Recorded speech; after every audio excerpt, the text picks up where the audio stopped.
Yeah. Hey, mate. Oh, yeah. Yeah, it's a bit of a rough morning. It was all, but good. What's going on? I think I ate something yesterday because it never happens to me. I just woke up in the night and I was getting reflux in my stomach, and it just never happens to me. And you know, I, I basically, yeah, I think I know I had a lot of like Red Rock chips last night. I just gouged on chips, and I think it just overtaxed my system. It was Yeah, right. that's it. So yeah, I No think my good, system. mate. No, Oh, so I don't think my system was all that happy about it. So anyway, well, fair enough enough. about my woes. Yeah. I'm ready You, to hit the ground running. you look like you need to give your hair a brush, mate. Yeah, it's needs a cut to be honest with you, more than a Yeah, it's brush. maybe what it is. Yeah. So, mate, the format I was going to go with, again, just sort of is the flow of it, sort of Yeah, in terms of we're selling the masterclass effectively, all right? yeah. So we're selling the opportunity for people to come on and spend more time on the masterclass with you. Hmm.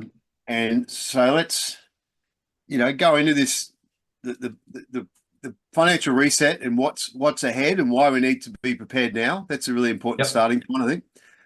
yep, What does it look like and how do you buckle down? So what is it and what do we do about it is really the essence of it. But we've got a bit of fear and alarm to start, just to go, look, this is not just a theory anymore. It's happening already.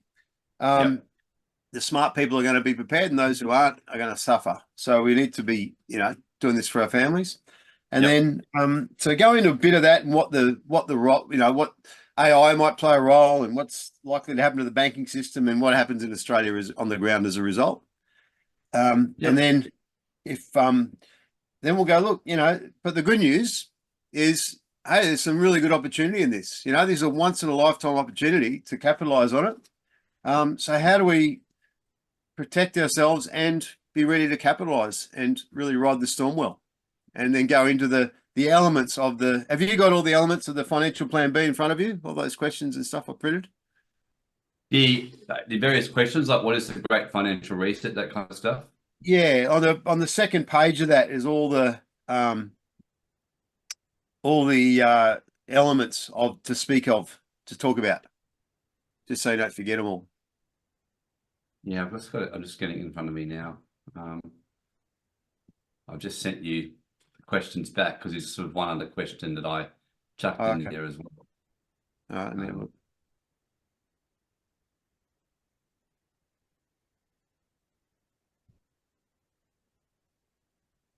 I the once in a lifetime, that kind of stuff.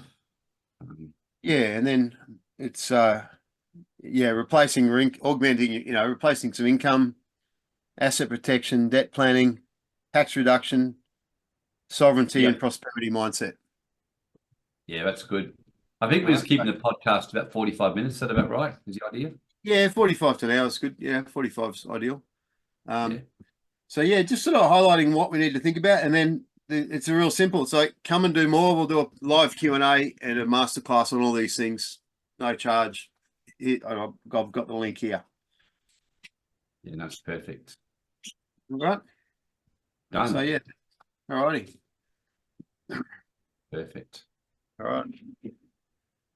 Um, yeah. So that mate, I'm telling you how to suck eggs here, but if we can keep it, I think just with this audience, we're making it as it's like, there's a bit of alarm, but don't worry, here's the good news, and here's what we can all do about it. That's really the journey we're taking them on and Nah, I love breaking it. it down is simple, simple. Let me just get my All right. water. Right Yeah, back. sure. All right.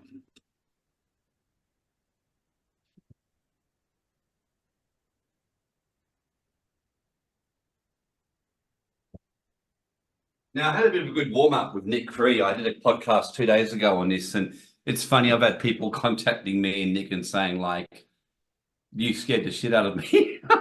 But everything you said was factual. You didn't kind of scaremonger. They said that's what made it worse. So, No, that's pretty much what we're going to hit them with today. You know, start with yeah, that, but we've got a solution. That's the thing. There's things you can do about it.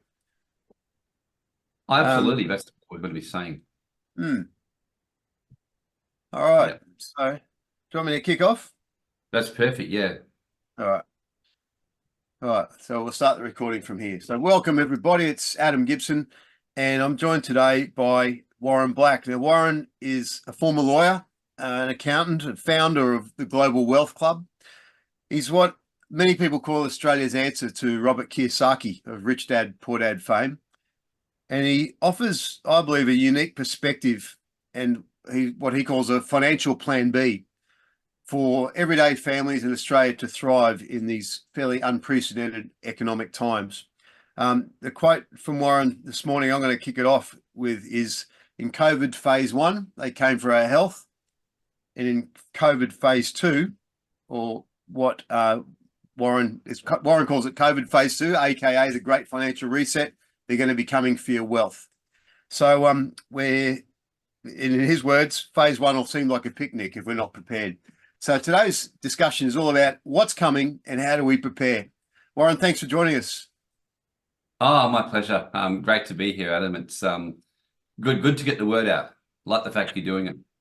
Yeah, well, it's important stuff for all of us. And the worst thing we can do is be unprepared and be asleep when the wave hits, right?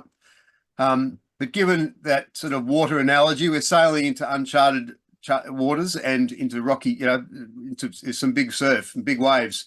What are we sailing into, and how do we prepare? So let's start with this. What is this great financial reset? What uncertain times do you see as coming ahead? What do we need to be aware of?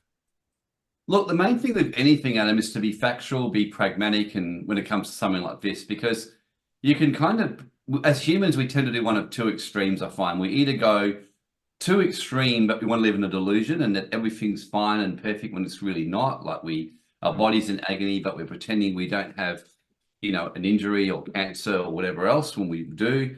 And then there's the other extreme where we tend to get absolutely paranoid. We're seeing demons in every corner, that kind of stuff. So the answer is always, I think in the Taoist teachings, they talk about walking the balanced or the middle path. And you've always got to look at facts. So in terms of great financial reset, I think it's fair to say, and I'm sure you would agree with me, but our current economic system and what's happening in the Western world just isn't sustainable, because generally for a system to work, it has to make sure that everyone has an opportunity to get ahead at some level. And if people choose not to, there'll always be rich and poor in any society, because just some people will be like, we don't care, we won't take our opportunities. When a system becomes a problem is when, even for those who do take action, they do work hard, they take their opportunities, there's still too many impediments against them, like cost of living is out of control, for example, or debts is too high, or, for example, 30 years ago, buying a property, I mean, just about anyone. I remember when I first started in my first job over 30 years ago, I mean, I was on a pretty low income at the tax office, and I was able to buy a property, I couldn't obviously go and buy in a luxury home in the middle of the mountains, overlooking the city or something, but I could buy something, I could get a place. And whereas today, that's just not the case. I mean, the median property prices compared to the actual average income, I think it's like about 12 or 13 to 1 now, or something crazy or more. Whereas in 1965, it was 3 to 1. So the average income times 3, that was the average property price. So, and then you got the rental crisis. So there's just a lot of problems. And when you've got most of the younger generation screaming for socialism, they don't really want to get ahead. They don't see any dream of buying a property. Yeah, you're going to have a problem. You're going to have consequences. And invariably, the only way through it is some kind of huge collapse or reset to balance everything out. I mean, it's like when the stock market gets over bloated or cryptos get out of control. It's no different. So for me, it's just common sense. It's just logic, where as soon as you start to get out of control on cost of living, the currency's got bloated. You just have to look at South Africa, you got to look at Germany, you got to look at Venezuela, and we just can't think we're immune in the Western world just because right now America's the most powerful country in the world, especially when America is fast declining as a power. It's turned into a divisive, on the edge of civil war kind of a place. Yeah, look, we've got problems ahead. I don't think it takes too much to realize that. And I think it's like with COVID when it happened. It's inevitably, when things go bad, they tend to go worse. And when things get better, they tend to get better. That's how life seems to work. So, yeah, I think we're heading for perilous times ahead. I don't think there's much doubt about that.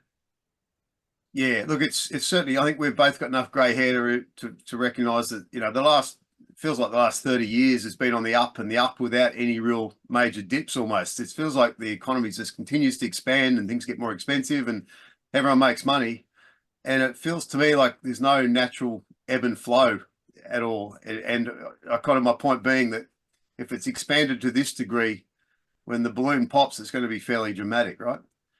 Yeah, and the thing is, most people that I meet who are younger want a crash. They want something because it's like, and I'm talking about very intelligent, very balanced young people, not young people who are extremist activists, but like family members, ones who just straight out say, look, we have no hope of buying a property.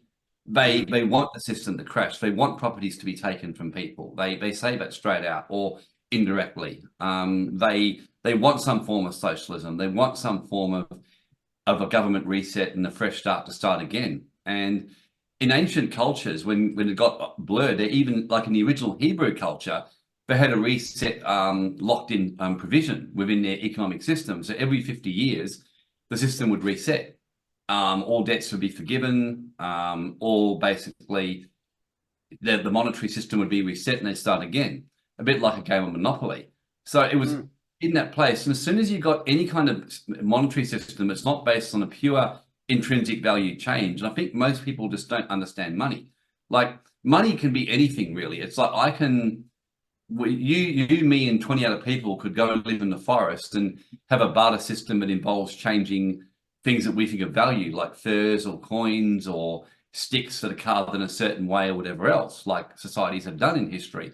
Whereas we got this on a massive scale where we're all using a system, but not only though, is it just an exchange of value, you've got a centralized group in the middle, a group of private bankers and governments who can bloat the economy up. They can print money and just creating more and keep creating more and keep creating more, but none of it's actually got any real intrinsic value. It's just a dollar figure. And so just logic tells you that can't keep going on forever. It's like thinking that Monopoly, when you're playing it, will keep going forever. And when you keep doing it, eventually the game ends. And I had a client, a very wealthy client, who showed me statistics. And on average, every 90 years, a system like we've got has to reset 90 years. And the last time was 1933. So we're right due for one right now. Okay, that was the question I was just about to ask, because I've personally been hearing about this kind of imminent crash for about a decade, it feels like, and certainly a lot in the last few years. But is that why now, do you think? Is there markers there that we're going to be prepared, or do we still have time, or what do you think is happening? Oh, look, we could have time, and people have extraordinary ability, especially like today with life support, for example. It's like people who just died 30 or 40 years ago just keep living in, people with Alzheimer's, or like my father's got dementia, and it's terrible. And as I said to someone, my father would have been dead if it had been like 40 years ago, whereas now he's kept alive. But is he really happy? He's in a nursing home, he's got on life support. And so now with all of the technology, we can keep a system on life support, which is what's happening. It's obviously failing. Most people can't get ahead with it anymore. Governments and the tax system and the kind of corporate kind of takeover and the violation of human rights is just, we saw that in COVID. I don't need to go too much into that. So the system is being kept alive on life support. And who knows? I like what my brother-in-law said, who's actually a qualified economist and used to work closely with the government as a very high-level advisor, and someone I have a lot of regard for his opinion. And keep in mind, my brother-in-law isn't what I'd call, we have very different views. He's a lot more supportive of the system than I am. So this is not someone who's a bit more conspiracy bent, or I'm a bit more open-minded to stuff. But he said to me, logic tells me, an example he said to me about a year ago, he said, the property market, there's no possible way this can sustain. He said, when you got this kind of prices, everything tells you it's going to crash. He said, does it mean it will crash next year? Probably not, because he said, people need houses and people will find a way to do it. But the only thing we do know is when it does crash, and when the inevitable happens one day and China decide we don't want to buy, or this happens, or they want to get rid of our Australian investments, he said the crash will be horrific. He said that's the only thing, just logic tells you. This is from a very mainstream economist kind of thinker. And everyone I've spoken to is like that. So yeah, look, it could last for another 5 years. It could last for another 10 years. It could, but every year we wait. And all I can say, it's like in COVID, it's whether you want to be, once it does collapse, it's like once a burglar breaks into your house, it's too late to get house insurance. Mm. Once you crash your car, it's not a good time to get car insurance. When winter hits, it's not a good time for a squirrel to go to nuts. So Yeah. this podcast for me is not really aimed at people who are kind of like wanting to, fix things. I mean, people who want to fix things now because they're taking seriously what the Sun Tzu says in The Art of War. Plan for what is difficult while it's easy to do so. Right now, you can still plan. You can still put your finances in place. You can still do things right now because when it's autumn, you can gather nuts. When your house hasn't been broken into, you can get insurance and put security. When your car has never had a crash, you can get cheap insurance with a no claim bonus. It all changes. And if World War hit next week and the market started crashing like tomorrow, most people would be caught running out the back of the house with their pants down. And it's just a case of, yeah, if you want to take that risk, great. For me, I think that we're certainly very, very close. And to me, any time from the next 6 months to the next 24 months, it's likely we're going to see some pretty major changes. And this is not just me. I meet highly wealthy people doing this. I was speaking to a client a few days ago who's living in Bali, was telling me how in Bali, where she's living, they teach about the Rothschilds. They actually teach about the economic system in the school their kids are in. She said Russian expats and Ukrainian and oligarchs and wealthy people and Americans, Australians everywhere are moving their money overseas. They're moving them into gold. They're moving them off grid because they all are expecting things to collapse. And I'm talking about wealthy oligarchs and the elite. So when the elite are doing this, you know full well that they are getting ready for it. So I'll put it this way. If people are willing to take a gamble that everything will keep going as it's going in the next 5 years, you are one brave soul and you have more faith than I have. Yeah. Right, which then the obvious question then becomes, well, what do we do about it? And for most of us, I think myself included, we have a bit of an idea of a financial plan, at least, that we've been working to for a number of years. Does that mean that plan goes out the window? And if so, does the financial plan B, as you call it, what's that look like, and how do we take these precautions? What do we do about this to immunize ourselves from the onslaught? Look, you generally have transitions in any change. So it's kind of like when Uber came in, taxis didn't disappear. They just became more irrelevant. That's why when people say banks will go, I'm like, no, banks won't go, but digital currencies, it will change. Some will become less relevant, things like that. So the current system won't suddenly end one day. Well, it's unlikely and everything stops and goes dark ages. I mean, it could happen, but that's a more unlikely scenario. And a more likely scenario is bit by bit, things will just keep changing and keep changing and keep changing. Like in COVID, one mandate comes in, another mandate comes in. The next minute, people are waking up. Their businesses they can't get into them. They've got vaccine mandates. They've got masks being put on them, everything. So that's kind of why I see it more going. It's just little bits and pieces, little bits and changes. So for me, you keep going as normal. It's kind of like changing jobs. It's like what I did years ago when I realized that I didn't want to be being a lawyer anymore. I just thought, I don't want to do that anymore. I had a transitional plan to shut my law firm down, and I slowly transitioned myself out of it. When I first started my first business, I slowly transitioned myself into it while still having contracting work on the side. It took me 3 years to fully transition out of contracting for someone into my own business. So I more see it as just starting your transitional strategy today, where you still do things like, I still invest in shares in the normal stock market, for example. I still buy things within the system. I still have money in banks. So I'd be a hypocrite to tell you not to do that. But you also want to start looking at other things, like, for example, do I trust the Australian government with all of my life that all the money that I'm holding in here, they won't do anything with it? I don't know about you, but after what happened with COVID, I think if the shit hit the fan, I highly doubt that Australia would honour my human rights when it came to my finances. Australia tends to have the approach that if there's a mole in your backyard, you don't kill the mole, you blow up the backyard. That tends to be how we work. So it's more just transitioning yourself out of it. Like you get You start building yourself offshore wealth. You start looking at other ways of doing things. Like, and again, just look at what the Russian oligarchs are doing and the wealthy. What are they doing? All of them are still in the system. They've still got money in cash. They've still got money in shares. They've still got money in cryptos and whatever else they're in. But they've also having their plan Bs. They've got their extra second properties or third or fourth or fifth in more remote places hidden away in case war hits and in case there's a fuel shortage. They've got their private retreats on islands away. They've got their plan B place over in Bali or in Thailand. They've got their gold held in Singapore or in an off-grid place. They've got cryptos put in some other things and things like that. So in other words, they've got their plan B alongside. So if they suddenly wake up one day, and I think if you want to get a good example, just look at what happened to Russia and Ukraine when the war started. So a lot of Ukrainians were caught out because suddenly they couldn't access any of their stuff anymore online. And those who didn't have cash were in deep shit. They couldn't basically buy stuff, whereas those who had cash could function. Even in Russia, when the sanctions hit, the two people who got caught out heavily one was normal citizens who relied heavily on the Western banking system because Russia had become more westernized at that time. A lot of digital nomads were living in Russia. They were, using Western banks, and suddenly they couldn't access them because as Russian citizens, they'd been stopped. And if they didn't have cash, they were in a lot of trouble. Then you had Russian oligarchs who had been a little bit less smart, and they had a lot of their wealth sitting in the Western world, and they just got frozen.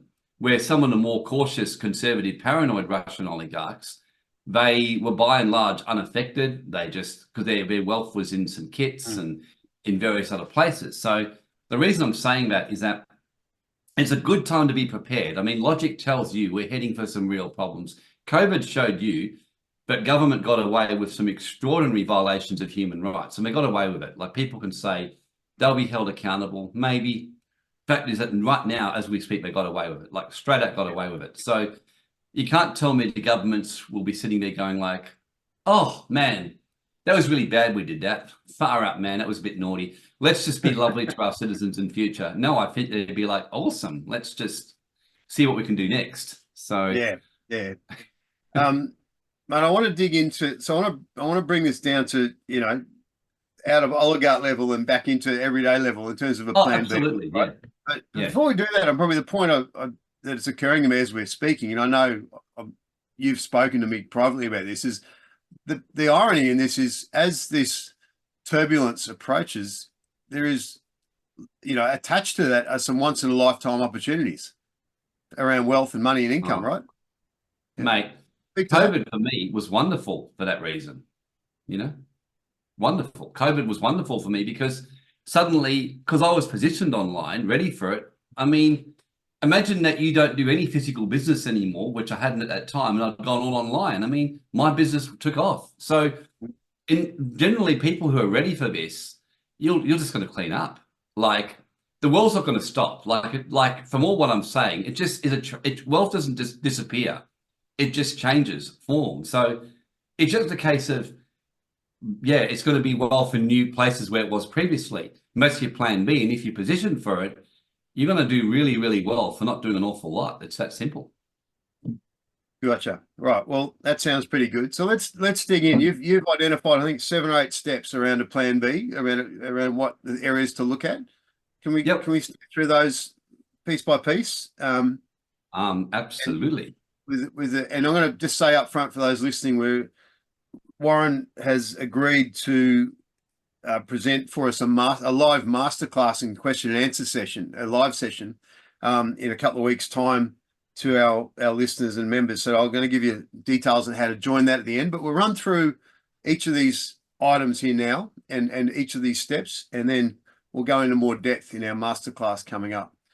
But if you could go ahead, Warren, and talk us through what your sort of 8-step formula is, if you like. Oh, look, it's like anything. You could always have a 50-step formula or a 6-step formula.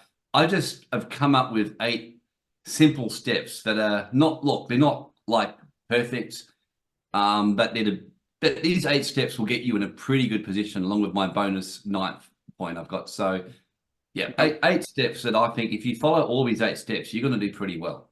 You're not going to have any problem. So Yeah. the first one is just boosting your income. So boosting or securing or stabilizing your current income in some way. So one of the things that we talk about there is, yeah, three ways to kind of boost your income, stabilize your current income. So I always say just start with how you're making your money, like right now, and is it still going to be there? And let's just give a simple example. Like let's just say that I mean, AI is frightening how it's going right now. And throughout history, and I'm just going to diverge on the AI and this income and then keep on this topic so I'm not get distracted. It's just because with throughout history, I've had people terrified of AI, and I just say, look, every change in history, people have resisted it. But like what I've seen, like the Industrial Revolution, people were screaming like you can't take humans away and bring machines in. And now, of course, we laugh. Like, I mean, we could not keep up with the production if we didn't have that. Yeah. I know yours truly proudly said, and this is where I want to acknowledge my failings when I've yours truly proudly said over 20 years ago, people will never buy clothes, shoes online because people always want a real live human to sit there and uh, basically do it for you. And I was spectacularly wrong. I now buy stuff online myself with clothes after being horrified of how blatantly wrong I was, you know. I just straight out said people will never actually do that, and people actually did do that. Kodak went broke because they proudly would say people will always want physical cameras. They'll never necessarily want to go and do streaming online. And COVID were spectacular. Kodak were wrong. So the thing is, most of what we believe today, we're going to be wrong on. And this is what, if you go back 5 years ago as to what you believed about the world, I bet you'll sit there and find at least three things you missed the boat by about 10 million miles. Am I right?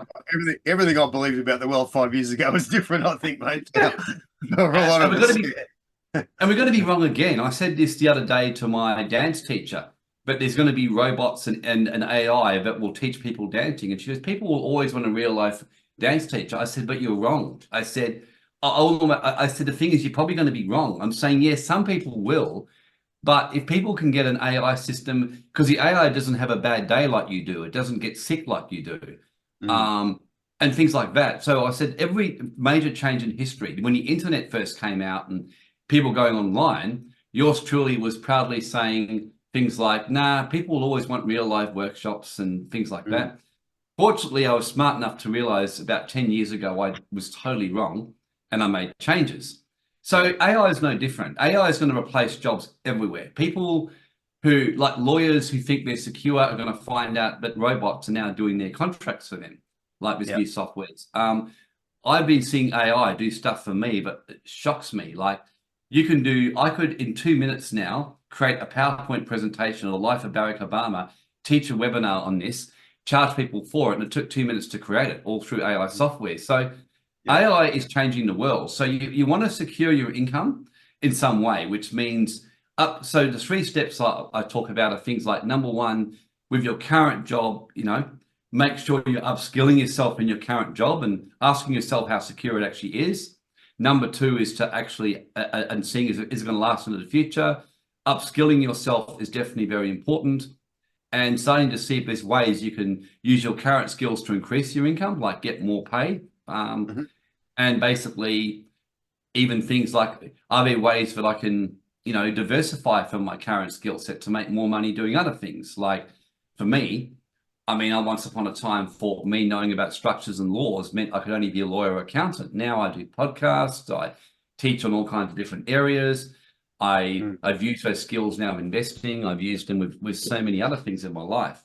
So just upskilling yourself, securing your current income, seeing if it's sustainable, making sure that you stay really relevant, because the best people in any profession will always stay will not only continue to work, but will probably get paid more than ever.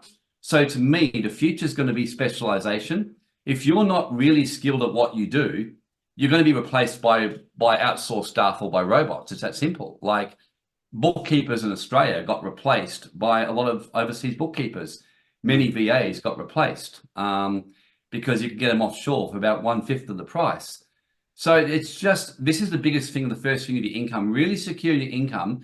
Take a critical look at what you're doing, and don't just assume that you'll never be replaced, because the truth is you probably will. you know. Warren, I'll just interrupt you on this because there's a point to add to this from my perspective. I believe that this is arguably the most crucial piece of everything you're about to start saying, insofar as having like most people were coerced and mandated against because of their job and their threat of losing job, losing income, etc. That was a major sort of inflection point for most people. Yes, Having the ability to be entrepreneurial and replace your income and not be reliant or attached to a job by virtue of your creativity and entrepreneurialism, that to me is a pretty important skill to develop, because that's where you have true independence. You go, well, stick your job. I won't take it. I'll go do something different. I oh, personally had that absolutely. experience with a business partner at the beginning of COVID, and they said, "Oh, before you come into the office, make sure you pretend to get a vaccine and put a mask on." I said, "Shove it.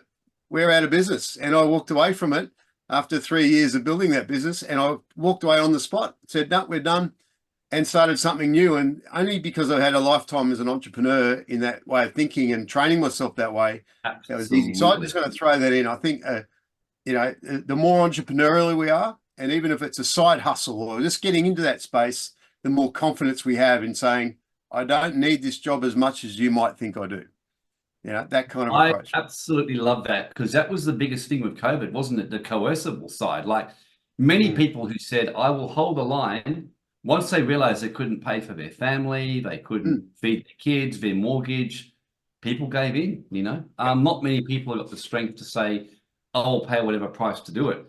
And although in theory that would be amazing to be like that, you're better off to set yourself up so you can't be coerced, you know, and you yeah, can do that by upskilling yourself and, yeah, creating income streams that are independent from this, and really knowing that no matter what happens, that if things change, like in COVID, you could readapt. And I met many mm, people who did readapt, people who were fortunate enough they'd started taking steps to upskill themselves, and when it hit, there were a lot of people also who got caught right out, and they were brave enough to basically, you know, say no, but they had to frantically go and get extra income streams. And in many cases, they had no money for a while. So, yeah, I reckon life would go much smoother if you're doing that. You're creating income, you're upskilling yourself, find ways to increase your income, because the best people will still need humans. Don't misunderstand. So just because AI comes in, people still need humans, if nothing else, to automate the machines and to run the machines and keep an eye on them. So just look at things like, I'll give you an example, Adam. When I became a lawyer, I remember thinking to myself, what's going to be always in demand? And I thought, well, death and taxes are the two things that they say it's hard to get away from. So that was literally what I specialized in: taxation planning and estate planning. Do you think I ever was short of work? No, mm. I was always in demand, because people, as far as I know, keep dying, and that's not going to stop anytime soon.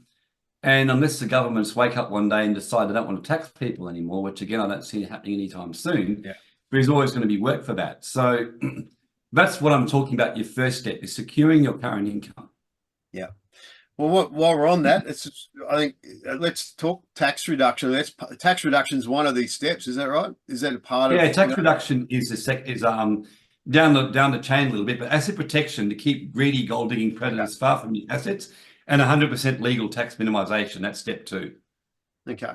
Well, talk us through asset protection. What does that mean? Even, a lot of people listening haven't got, or don't even assume, they go, well, I haven't got any great assets. What does that mean? But what does it mean for the average person? Oh, look, all I said, if you've got no money, you don't have to worry about any of this. So if you've got not much cash, and that's one way to protect your assets, just don't have any. The Yeah. other Okay. way is to have it, but appear like you've got none.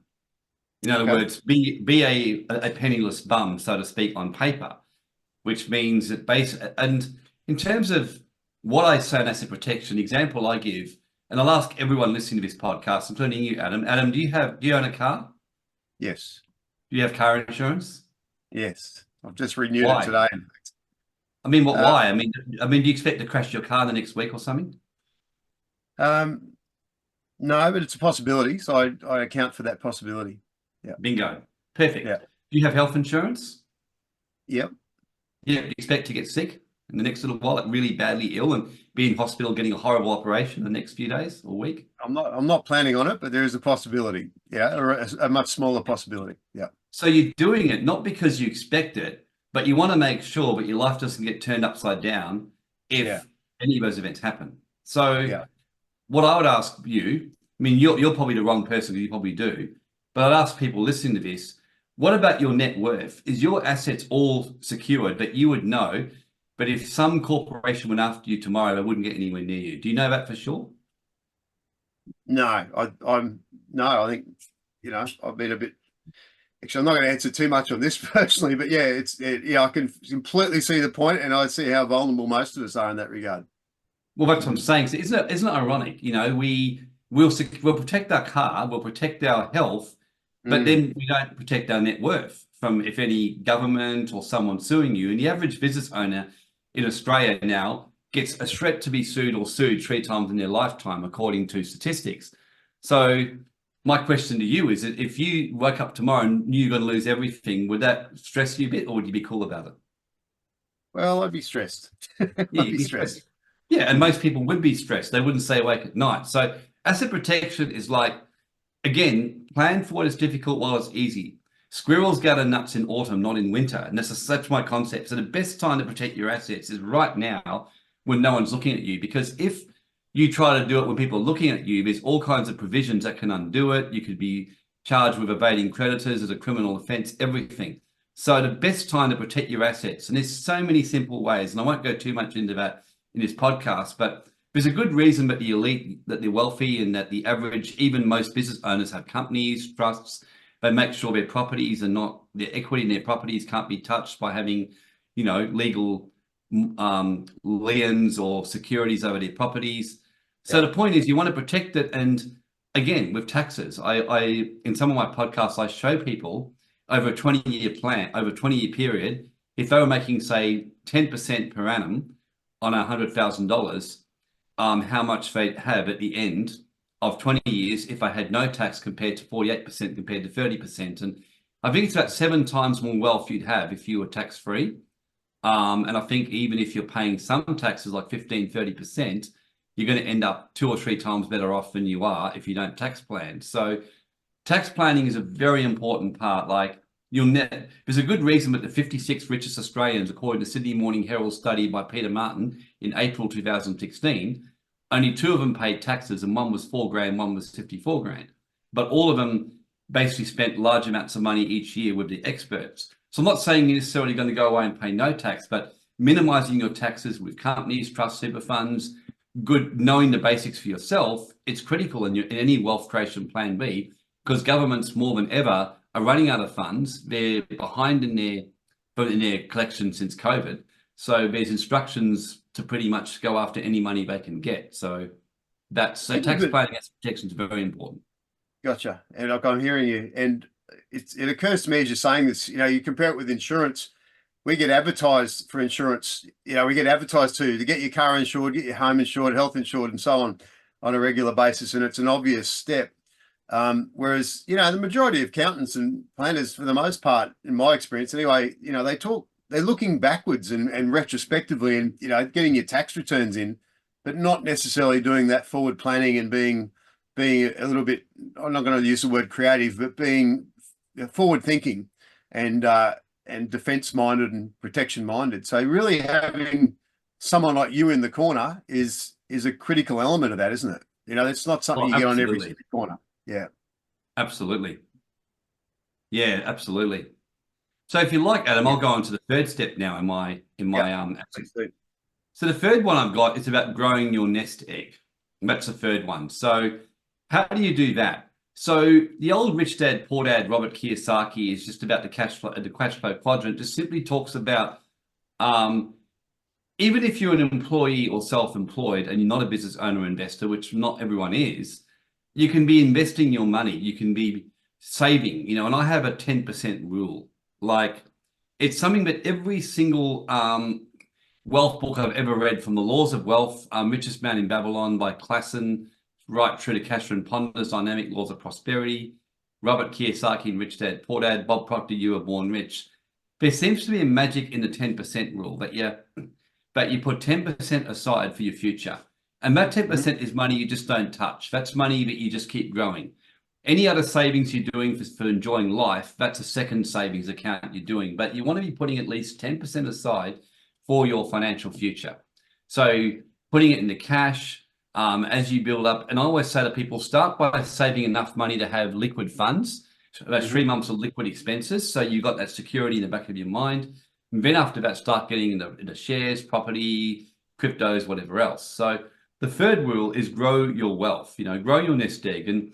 And I tell people that in 1 year, you can't do a lot, but in 10 years, Dr. John Demartini in his Financial Mastery and even financial planners like Noel Whittaker and others say that you can pretty much anyone can get basically financially established within 10 years, and most people can get financially independent if you just be consistent and keep showing up and keep doing it. So that's the third rule that I would say to people.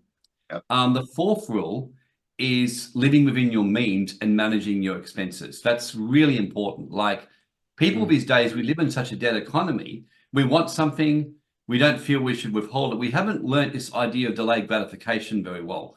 We're living in a generation that wants everything now. We'll go and borrow some money rather than going, well, hang on a sec, wouldn't it be better if I save up and get this? And, unless it's a property or something which does require a loan, but even then where you can possibly rent it out or whatever, you really don't want to be getting debt unless it's good debt, stuff that's actually going to help you get income or there's a really good reason for it. So managing your expenses, finding ways to cut your costs, finding ways to, even every 3 months in my business, I do an audit of all of our subscriptions, and I always find ones that are out of date, but we're still paying for, things like that. Finding ways to cut costs on food, for example, where you can still eat the best food, but not necessarily go and, things like that. So there's ways you can buy in bulk, or whatever, just simple ways where you can basically cut your expenses and really take time. I have a general rule that in my ideal fantasy world, every week I go over my budget, but in practical terms, at least once a month, I go over my budget, go over my expenses, have a look at where things are at. Has my net worth gone up or gone backwards in the last month? Is it just a market thing, or was it bad management? Are there expenses that I'm just paying I really don't need to, and I've got a bit silly? And even recently, I realized I'd been spending very foolishly on a few things where I'd been too lazy to manage it properly. So that's a fourth guide, just managing your expenses properly. Yep. The fifth one I've got here. So you want me to keep going through? You got any questions, Adam? Or no, look, I think this is great. This is no, keep going, please. Yep. The fifth one I've got is staying on top of debt and interest payments. And this is a really practical one I'm going to give people. I think people tend to do one or two extremes of this. And again, I'm all about getting rid of extremes. So like even on the living within your means expenses, I'm not saying become a tight ass, because if you become stingy and tight ass, you tend to attract less because you energetically kind of close inwards. So I'm saying you still be expansive, but you just be wise. It's kind of like, to me, eating food. You want to enjoy your food, but if you eat too much, you'll get fat. And if you don't eat enough, you'll get anemic and weak. So it's the same with finances.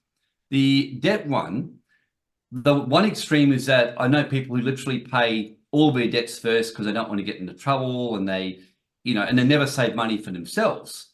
If you show me anyone who's financially having difficulties, and I'll show you 100% of the time, someone who's not saving first for themselves, who are paying everyone else first. They're paying the tax office, they're paying the banks and everyone else. Oh, I've got to pay them or they'll take my house. So it's a fear thing. Whereas I say to people, it's very important to honor your debts, but first you honor yourself. My rule is if I have the choice of paying a creditor or me first, I'll pay me. Then and I tend to find that once I've done that, everyone else gets looked after. And I wasn't always like that. I used to pay everyone else first, and I ended up going almost broke.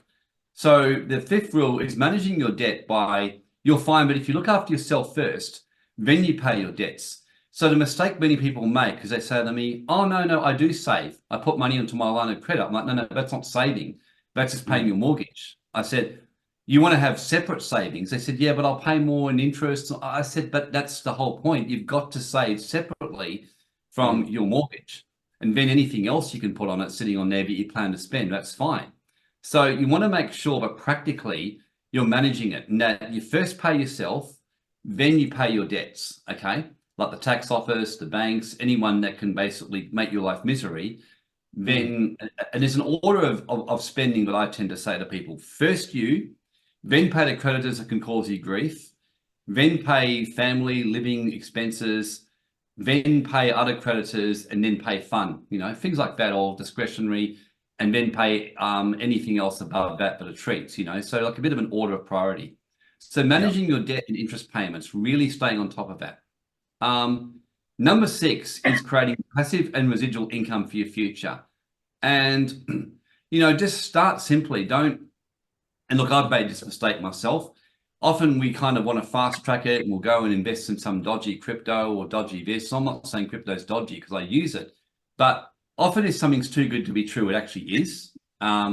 Most people are easily scammed because all you have to say to people is that I said to someone, if I wanted to be a full-time scammer, it would be so easy. I need to say to them, God, I go and target like religious people and say, God is going to prosper you because he's promised great benefits. And this is a special program. It's for humanitarian purposes. And, we found ways around the system. It's like the favor of God has been given to you, and you will make this. It's going to make 20% per week. It's kind of like a blessing of God. And, it's being run by Christian people.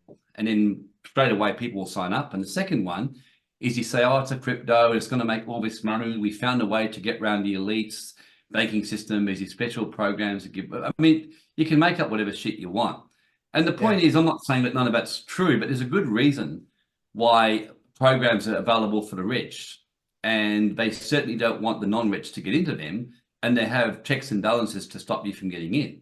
Like, for example, like you can't invest in many projects unless you're a sophisticated investor, as an example, under ASIC and SEC rules. So just work with where you're at, and really check into things. So create residual income by, even if it's just getting into shares with dividends or getting into banks with that, or a really stable crypto that gives regular payments, but something that meets certain criteria, or investing into businesses that, like buying into a business or something that can make you, make you good money or something like that, but something that meets things like that. And like anything, the more you get to understand and learn money, and I strongly encourage people to master money because knowing money will help you live a better life. Like investing in shares or investing in there's many ways you can do residual incomes, which are safe and stable, and they won't make you fortune, but making, say, even $100 a week residual income, is better than having no residual income. And that's a nice start. And then before you know it, you might have 200, and then you might have 300. And then 10 years time, you might suddenly be having 3,000 a month coming in, or 5,000 a month from properties or whatever. So the point is just getting on the treadmill, isn't it? It's about getting started and flexing the muscle to begin with for a lot of people, right? Yeah, that's it. Yeah. So that's all I'll say on that one. But absolutely creating possessive residual income, but in a safe way. The seventh one, which I cannot emphasize enough, and is probably the most important and should have been done at the start, but 7's a magic number, they say. So that's why I've chosen this for number 7. Master your mindset to attract prosperity. If you gave me a choice of saying you're going to lose one of two things tomorrow, Warren, you're either going to lose all the money you've made to date and be broke, but you will keep your mindset, and in fact, it will be improved, you'll be upgraded, so you have a better mindset around wealth, or you're going to lose your mindset around wealth, but I'll give you $1 billion. I would be like, no, I'll keep the mindset, because number one, I'll have greater happiness. I'll have a sense of sovereignty. I'll know I can always create it again. And that was why a great billionaire once said, lost everything. But he said, when did you know that you would make your money back again? And he said, when I was lying on the park bench broke. Because in other words, he just knew he could create it again. It never fussed him otherwise. So you want to be doing lots about your mindset around money, knowing basics like that. In the same way that birds are looked after by Mother Nature, your God, your creator, is always going to make sure you're looked after. There's like a higher creator that governs all of our affairs, and will always make sure that we'll be looked after. And I learned that. I've had times in my life I was so sick that I couldn't work, I had no money, and things would happen. I still remember when I was literally broke. I had one son, I had twins on the way, I was sick, I couldn't work. My wife was fortunately an amazing woman, but she was stressed as heck, And I remember sitting there going like, we've got $65 in the bank. We've got, what are we going to do? I said, I don't know, but that's our creator's problem right now, because I'm not quite sure how to get out of this one. And then about minutes later, she gets called by a friend who was about to give a big donation to his church, and he kept saying to me, and he said to her, "I don't understand why. I feel you guys are in trouble. I need to give you my tithe rather than the church." And of course, she just started crying. And we saw so many things like that when we were going through a hard time. And I could keep you busy here, but when you got mindset and you know you're looked after, and you always live your life from the point of view of not the reactive brain, because when you're living in fear and survival, adrenaline, cortisol kicks in. It's kind of like you got a lion on your path in front of you, and all you think about is a lion and you want to run away from it. You want to be seeing beyond the lion and just basically seeing the bigger picture, know there's problems on the way, but just know you're going to be looked after. And then that's going to keep your stress levels down, get you out of your amygdala, your fight, flight, and make sure you're staying in a mindset of like expansion, growth, prosperity, but you'll be fine. And that doesn't mean you won't have challenges. So mindset is critical, and I do a lot of teaching on mindset, like a lot.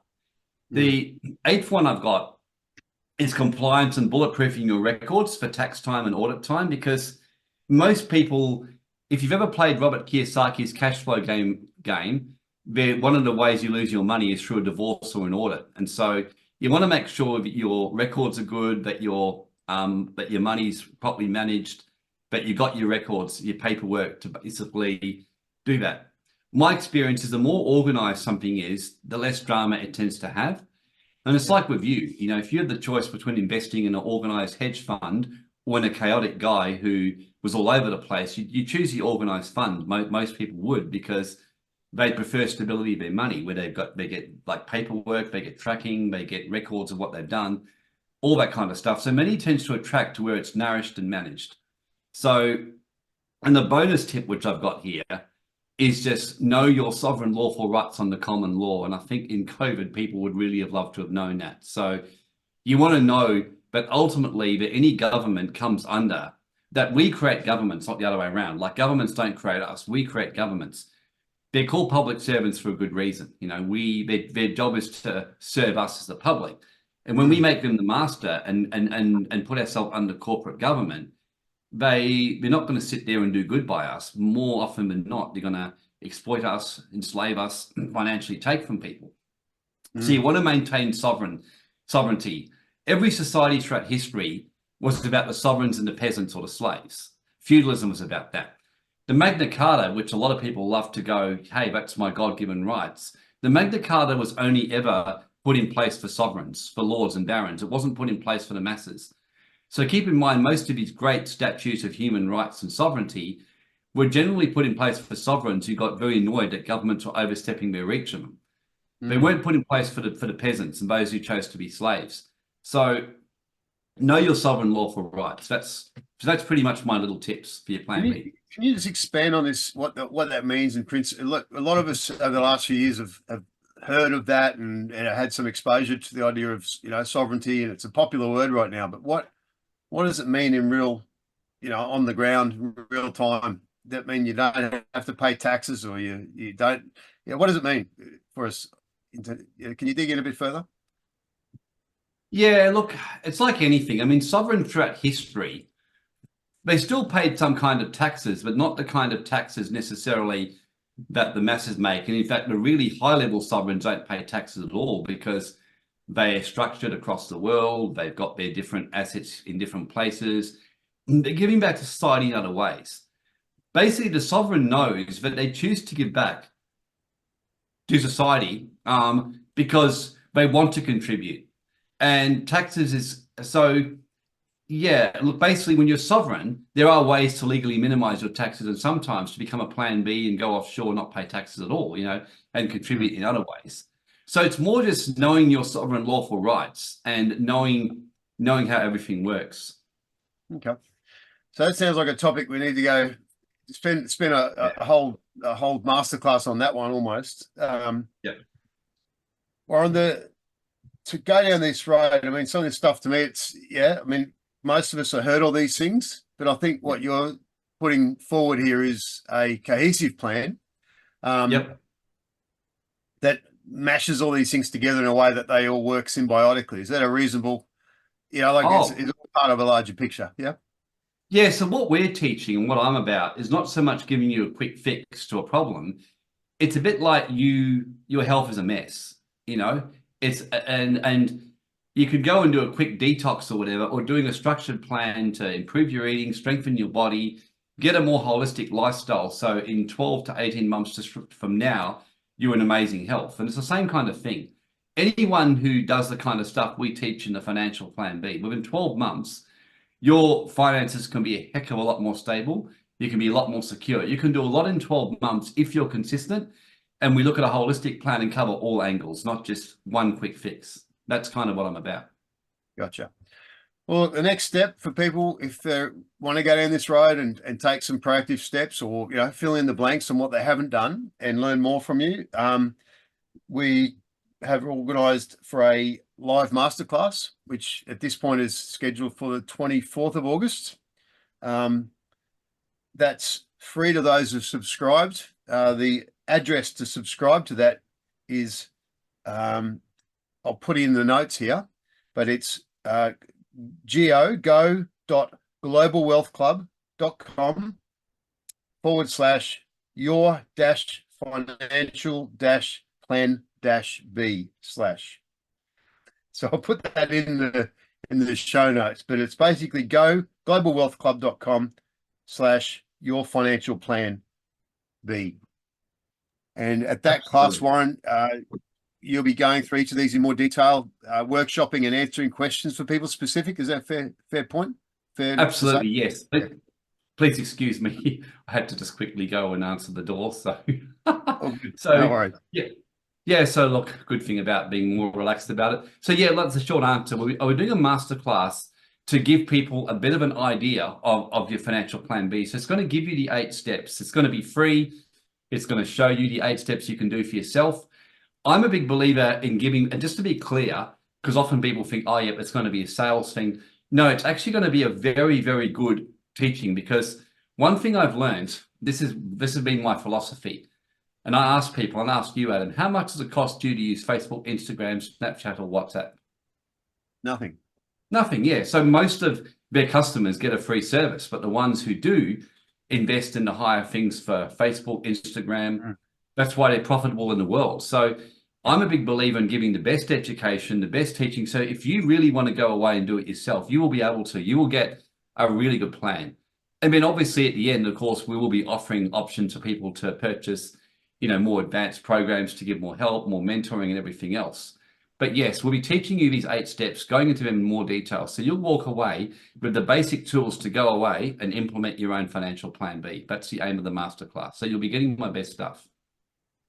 I have to say, look, one of my frustrations, I think many of us feel this now, is having people with expertise and knowledge like yours who are awake to what's going on in the world is a rare thing. So many people in your profession, both in law and in finances and accounting, are really, part of the matrix, to use that vernacular. It's, they're just part of the system and can't see what else might be out there, and some of the truths that a lot of the more freedom-minded community are part of and awake to. And I think that's a rare thing. I'm very glad that, your awareness of what's going on can be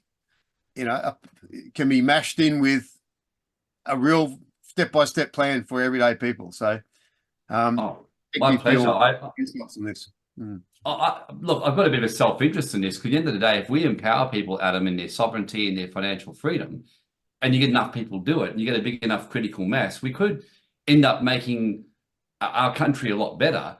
And we may end up mitigating a lot of the worst effects of what's coming. That's the thing, because a lot of the more you study consciousness and populations, what's made Australia so vulnerable is our convict mindset, which we saw really clearly throughout COVID. If we have more people empowered and looking after their finances, securing themselves, and we have a bigger critical mass that gets through this, well, who knows the difference that we can actually make? I think we've still got some problems in the world ahead, because just because you're the healthiest person in a leper colony doesn't necessarily mean that life's going to be good. If anything, it's worse, because you've got to spend your life trying to avoid the idiots, or not the idiots, but the sick people, or if you're living in a world of idiots. But the point I'm saying is that the main thing is to realize that I can't necessarily change the world, but I can change the life of a lot of different people. And even though I think the world is heading for serious trouble, it doesn't mean that your life has to be in serious trouble. Quite the contrary. No. And as you said, mate, just on the macro level, if enough Australians had that uncoercibility of, my finances are in good shape and you don't own me in my job or anything like that, and they had that sort of financial strength and confidence, we would have all said no, and the whole thing wouldn't have happened in the last 4 years. That's the thing I keep going back to. Yeah, well, my favorite on that is in Thailand when they tried to bring in speeding cameras. I think within a month they got rid of them because everyone just ignored it. And yeah, I know in COVID there were places just straight up just ignored it, and so they very quickly, like Florida, people just pushed back because they had a very strong church contingent in Florida.